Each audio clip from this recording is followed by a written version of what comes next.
السلام عليكم واهلا بيكم في فيديو جديد. ازيكم؟ اخباركم ايه؟ يا رب تكونوا كلكم بخير ان شاء الله. كتير مننا بعد ما بيشتري شاشة تلفزيون وال4K والساوند بار او نظام صوت مسرح منزلي متكامل بيدعم الصوت المحيطي السراوند دولبي اتموس، بيبقى مش عارف ايه هي الافلام الحلوة اللي ممكن يختارها علشان يجرب بيها كفاءة الساوند سيستم اللي اشتراه. وعلشان كده الفيديو ده حضرت لك فيه لستة فيها احسن 10 افلام بتدعم الصوت المحيطي السراوند وبالاخص الصوت الدولبي اتموس علشان تجرب بيهم كفاءة الساوند سيستم اللي انت اشتريته. وهبتدي باخر فيلم في المركز العاشر وهو فيلم فيوري. واللي اقدر اقوله لك عن الفيلم ده انك انت لو عايز تحس فعلا انك قاعد جوه الدبابه وهي بتطلق القذائف بتاعتها، فالاتموس ساوند ميكس في الفيلم ده هيمتع ودانك فعلا بصوت البيز الحلو في الانفجارات الكتير اللي بتحصل. مكساج صوت الفيلم ده مميز قوي في معارك الدبابات، وكمان صوت اطلاق النار اللي هتسمعه بيعدي في كل السماعات هتحبه جدا. وفي لحظات الهدوء اللي ما بين المعارك المختلفة هتسمع دايما في السماعات الخلفية اصوات الدبابات وهي بتتحرك والناس وهي بتتكلم بطريقة ممتعة جدا. وافلام الحروب والمعارك عموما بتكون من الافلام الحلوة في موضوع الصوت السراوند، والفيلم ده من افضل الافلام. في المركز التاسع هيجي فيلم ترانسفورمرز ذا لاست نايت. ولو انت من محبين افلام ترانسفورمرز فهتحب جدا صوت تحول الشخصيات في الاتموس ميكس، ومن اول تانية هتشغل فيها الفيلم ده هتسمع صوت كرات النار وهي بتطير من فوق دماغك.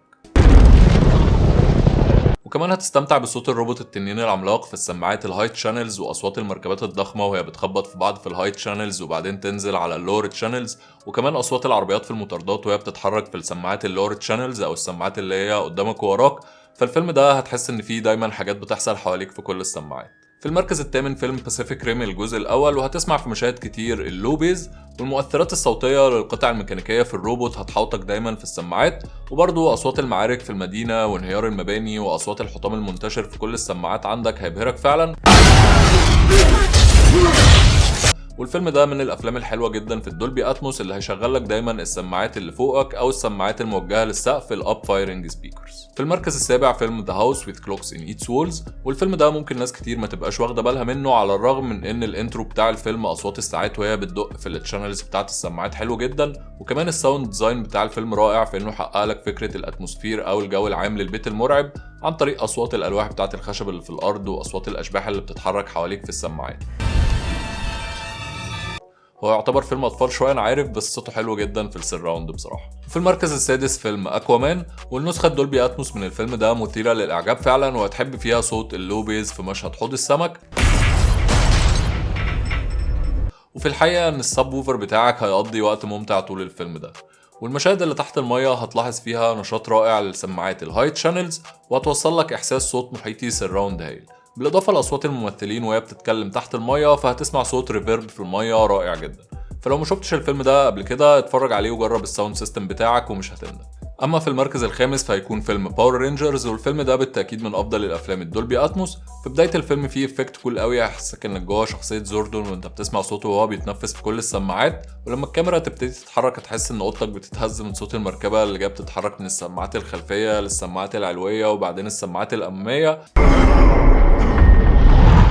فالمشهد ده من المشاهد المثالية في تحرك الصوت في السماعات. وفي النص الأخير من الفيلم ده في مشهد حلو قوي هتسمع فيه صوت زوردون بيتحرك في السماعات العلوية، ده غير انفجارات كتير في اللور تشانلز. وعموما طول الفيلم ده هتلاقي نفسك محاط بكميات بيز رهيبة وتحركات كتير في كل السماعات وتفاصيل صوت دقيقة جدا، والموسيقى التصويرية كمان في الفيلم ده حلوة بشكل عام. والافلام دي تقدر تشتريها 4K الترا اتش دي بلوراي من اي مكان زي امازون او فيرجن ميجا ستور، ودي هتكون افضل واعلى جوده ممكن انك تشوف بيها الافلام دي، ده غير ان اغلبها موجوده على منصات الاستريمنج المختلفه زي نتفليكس او امازون برايم.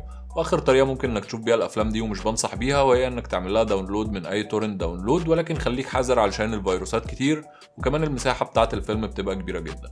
والافلام دي انا اخترتها علشان دايما بيكون فيها حركه ممتعه للصوت في قنوات السماعات المختلفه طول الفيلم، مش مجرد ان فيها مشهد او مشهدين حلوين وبس. ودلوقتي يا ريت ما تنساش تعمل لايك للفيديو وتشترك في القناه لو لسه ما اشتركتش علشان توصلك كل الفيديوهات الجديده. في المركز الرابع فيلم كونج سكال ايلاند النسخة الدولبي اتموس، اللي هتسمع فيه في اول ظهور لكونج وبداية محاربته للجنود الصوت بتاع الطيارات وهي طايرة فوقك، والاصوات بتاع الطلقات اللي بتمر في السماعات، والصوت بتاع رجل كونج وهي بتتحرك في اللور تشانلز، والصوت بتاع دماغه وهي بتتحرك في الهايت شانلز اللي هيحسسك فعلا بضخامة الحجم بتاع كونج.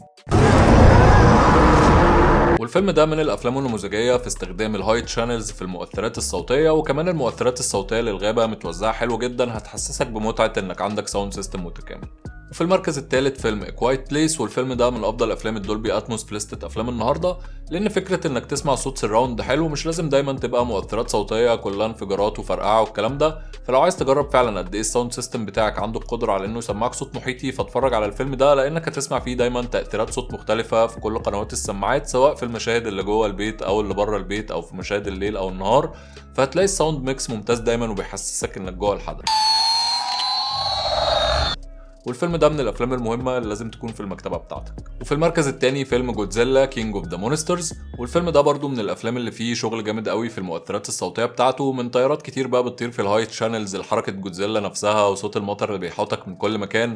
ولما الوحش يبتدي يظهر في الفيلم هتبتدي تسمع معنى تاني لصوت البيز اللي ممكن يهز الكرسي بتاعك في مكانه. والفيلم ده من الافلام اللي ممكن تخليك تشتري ساب ووفر تاني علشان تستمتع فيه بصوت البيز اكتر. وفي المركز الاول فيلم بليد رانر 2049، والفيلم ده من الافلام اللي زي جودزيلا فيها لو فريكونسي بيز رهيبه، وانا متاكد انك من اول الانترو بتاع الفيلم اللي بتلاقي العين بتفتح فيه، انا متاكد انك هتشوف الانترو ده 5 أو 6 مرات ورا بعض من كتر ما اللو بيز فيه رهيب وممتع. ومن الحاجات اللي هتلفت نظرك في صوت الفيلم ده قد ايه فيه تفاصيل صوت عميقه ودقيقه، ده غير ان فيه مشاهد اكشن وساوند تراك ممتاز جدا بشكل عام، بالاضافه لان الفيلم ده حاصل على الاوسكار احسن تصوير ومؤثرات بصريه، وكان مرشح لاوسكار في الساوند ديزاين. فلو عايز تشوف فيلم صوت وصوره اكتر من رائعين، فالفيلم ده برضو من الافلام اللي لازم تكون في مكتبتك. في كمان فيلم جرافيتي من الافلام الدولبي اتموس الرائعه، واول مشهد في الفيلم ده من المشاهد الممتازه في توزيع الصوت، واول ما جورج كلوني بيبتدي يلف 360 درجه وهو بيتكلم هتسمع صوته وهو بيتنقل من سماعه لسماعه. والمشهد اللي الكاميرا بتتحرك فيه من جوه الهلمت بتاعت ساندرا بولوك وصوت نفسها محاوطك من كل السماعات، وبعدين الكاميرا بتخرج بره الهلمت بتاعتها فبتسمع صوت السكون اللي في الفضاء، فهو برضو من المشاهد النموذجيه في حركه الصوت، وهو برضو من الافلام المهمه جدا لمحبين صوت المسرح المنزلي. اتمنى الفيديو يكون افادك فعلا، ودلوقتي تقدر تتفرج على فيديو تاني من الفيديوهات اللي قدامك، ويا ريت كالعاده ما تنساش اللايك والسبسكرايب والشير، ونتقابل في فيديو جديد ان شاء الله. سلام.